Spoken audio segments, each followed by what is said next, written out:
Olá pessoal, me chamo Juliana L., sou estudante do 7º período de licenciatura em Química do IFP Campus Cocal e sou colaboradora do preparatório para a UNC. Hoje eu vim aqui explanar para vocês sobre os conceitos básicos em História e dar uma breve introdução sobre esta ciência.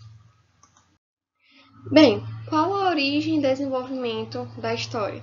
A palavra História tem origem no termo historier, que significa investigação, de acordo com o dialeto grego antigo. E a história ela é designada como uma ciência que estuda a vida humana em sociedade ao longo do tempo. Ou seja, a história ela vem para estudar as sociedades do passado, do presente e ter uma base, de como que pode evoluir, o comportamento da sociedade para o nosso futuro.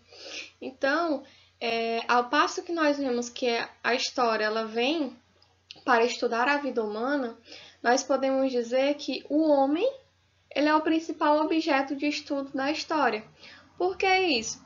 Porque a história ela vem, para estudar quais os comportamentos do homem, como que ocorriam as transformações daquela sociedade, por exemplo. Então, como que as pessoas se vestiam, qual a escrita, como eram os documentos da época, por exemplo. Então, a história ela vem como realmente uma forma de investigação, como o próprio significado da palavra nos diz. Ela vem investigar como que se deu o desenvolvimento humano e como que se dá, E como que eu posso fazer esse estudo relacionado ao desenvolvimento da minha sociedade ao longo do tempo? Eu posso fazer estudos com base nas minhas fontes históricas. E o que seriam essas fontes históricas? Fontes históricas são documentos, instrumentos, sejam eles materiais ou imateriais, como, por exemplo, posso citar aqui o patrimônio imaterial relacionado à cultura, por exemplo, em que eles são verdadeiros, que haja algum tipo de comprovação e que ele está presente ali nas instituições, nas culturas, nos hábitos, pensamentos, usos e costumes. Então a história ela vem através dessas fontes históricas investigando como que era o comportamento das sociedades, como que aquelas sociedades elas faziam, por exemplo, trabalhos na agricultura, como que elas conseguiam se expressar, como que era a comunicação. E quais são os nossos exemplos de fontes históricas? As nossas fontes históricas elas se dão como vestígios que são deixados pelas gerações passadas, sendo os principais focos para as análises dos historiadores. Esses registros eles podem ser escritos, como documentos, cartas, entre outros. Podem ser monumentos, então, monumentos históricos que nós temos, que muitas vezes são até tombados, porque realmente tem uma grande significância no que se refere à sua história. Então, nós temos um exemplo aqui das pirâmides, as vestimentas da época, os utensílios que foram utilizados em determinadas épocas. Temos também aqui uma bem característica que são as pinturas rupestres, que inclusive nós temos bastante aqui no Piauí. Então, todos esses materiais, mas também como a cultura, religião, que é o patrimônio cultural e material e imaterial, como a gente fala, eles são considerados como fonte histórica, pois eles nos dão ali uma certa base de como que eram aquelas sociedades. E quem que faz história? São somente os historiadores? Não.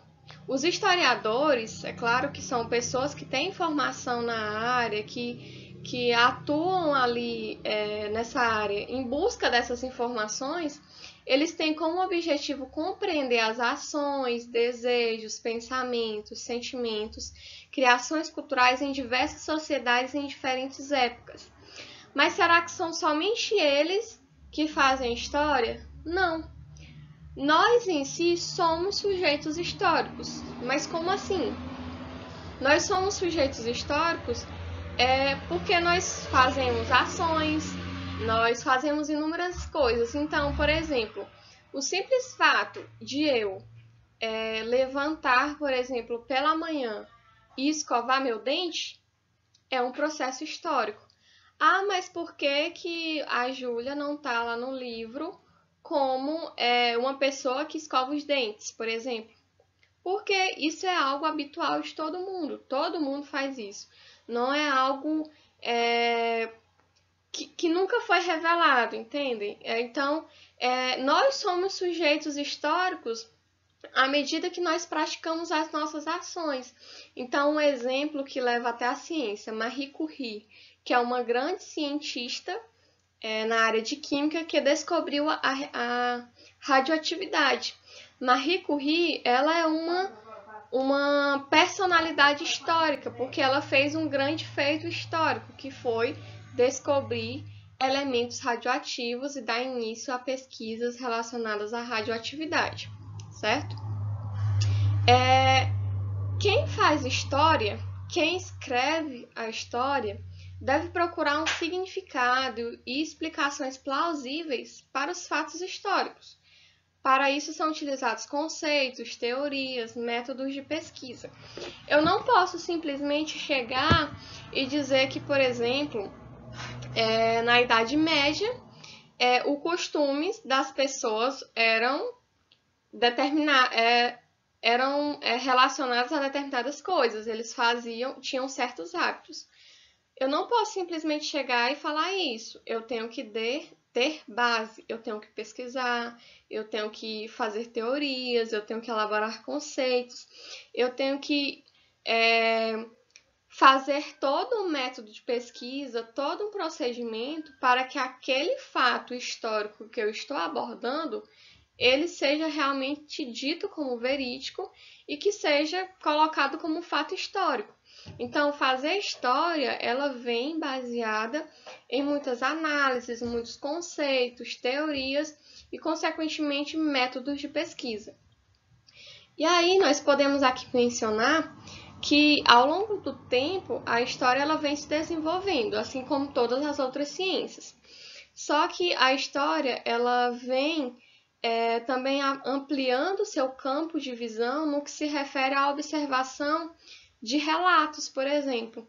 Então, hoje em dia, nós temos linhas de pesquisas da história que estão correlacionadas a pesquisas que envolvam conhecimento oral, as próprias experiências das pessoas. Então, nós podemos chegar, por exemplo, em determinado grupo e fazer entrevistas com eles. Com isso, nós vamos ter base de como que eram determinadas coisas, porque seres humanos têm memória. E a memória, hoje em dia, é um dos principais artifícios usados nessa manutenção desse conhecimento histórico e é também tida como base para saber como que ocorreram determinadas situações. Então, por exemplo, o Holocausto. Nós sabemos que foi um período muito complicado para a sociedade, em que nós tivemos o extermínio de muitas raças, né? E nós sabemos por que nós sabemos que esses fatos ocorreram, como que as pessoas se sentiram, como que era a convivência lá dentro dos campos de concentração, por exemplo. Como que nós sabemos isso? Através dos relatos. Porque hoje em dia ainda existem pessoas que são vivas, que passaram por aquele acontecimento e elas se lembram, elas têm memórias relativas àquele acontecimento. Então, a partir dos relatos dessas pessoas, nós podemos saber, por exemplo, como que eram os campos de concentração, como que eles eram tratados lá dentro. Então, essas memórias, elas são hoje em dia importantes registros históricos, porque a partir deles nós podemos ter base, né, a partir das experiências das pessoas, porque cada um tem seu ponto de vista, então cada um pode, consequentemente, abordar qual foi sua visão em relação a determinada situação. Então, esses registros relacionados às fontes orais e até escritas, eles são fundamentais para que a gente saiba com mais detalhes como ocorreram certas situações. No que se refere ao tempo, qual a relação entre o tempo e a história? Como eu já mencionei, a história é uma ciência que ela vai estudar o processo da vida do homem e da sociedade ao longo do tempo. Ou seja, o tempo é a própria matéria-prima para a história. E este vai pressupor passado, presente e futuro. Passado, referente às coisas que já ocorreram, presente, às coisas que estão ocorrendo, e o futuro, como que ele pode ser pressuposto? A partir das observações do passado e do presente, uma vez que, a partir dessa evolução que é vista ao longo dos tempos, nós já podemos supor algumas coisas de como pode ser a evolução do homem daqui a 10 anos, por exemplo. Como que determinadas áreas, determinados campos, eles podem ir se desenvolvendo, como, por exemplo, a tecnologia. Como que o homem vai lidar com a tecnologia daqui a 10 anos? Sabemos que os avanços eles são constantes, então nós já podemos pressupor uma sociedade ainda mais avançada no que se refere à tecnologia. E para os historiadores, o tempo é tanto elemento de articulação da narrativa historiográfica, como uma vivência da civilização e uma vivência pessoal. Então, o tempo ele é muito relativo, ele vai ser definido a partir das sociedades, a partir do próprio indivíduo. E também ele é definido a partir do que a história leva em conta. Então, temos esses três pressupostos. E como que eu vou organizar tempo e história? Como que eu vou fazer essa relação? Então, eu preciso fazer recortes no tempo, preciso estruturar, analisar, compreender, explicar, generalizar, sintetizar. Então, a partir de todos esses processos, eu vou poder fazer denominações acerca de como foi determinado tempo, acerca de quais eram as características históricas referentes a uma determinada época. E a percepção do tempo, como que ela vai ocorrer? O tempo, assim como o espaço, é uma das dimensões fundamentais da percepção humana, pois a partir do mesmo eu posso ver como que a sociedade progrediu, ter noção do que fazer em determinada hora, por exemplo. Como que ele pode ser dividido? Tempo cronológico, tempo psicológico e tempo histórico. O que seria o tempo cronológico? É aquele que flui continuamente em um ritmo constante e regular. Então, um exemplo prático. Hoje é dia 8. Eu sei que amanhã é dia 9. Então, foi uma forma regular que a minha sociedade ela estipulou para que possamos contar os dias do ano. Mas isso vale para todas as sociedades? A forma como a minha sociedade ela conta o tempo pode ser diferente da forma como outra sociedade conta esse tempo. Então, esse tempo cronológico ele vai ocorrer para todos, não importa a sociedade, todas as sociedades elas encontram uma forma para ter essa estimativa de tempo, mas que pode ser diferente. E o que seria o tempo psicológico? Ele é algo relativo do próprio indivíduo, é uma experiência subjetiva que é impossível de medir. Então, um tempo para mim pode ser diferente para o tempo de outra pessoa. Então, às vezes, um acontecimento que passou um ano, às vezes a gente fala, parece que já está com tanto tempo e só está com um ano. Mas isso para mim, o meu psicológico para aquela situação impôs que é como se fosse muito tempo, aquele intervalo de tempo relacionado a um ano. Mas para outra pessoa pode ter passado rápido demais aquele intervalo de tempo. Então ele é muito relativo, é de pessoa para pessoa. E o que seria o tempo histórico?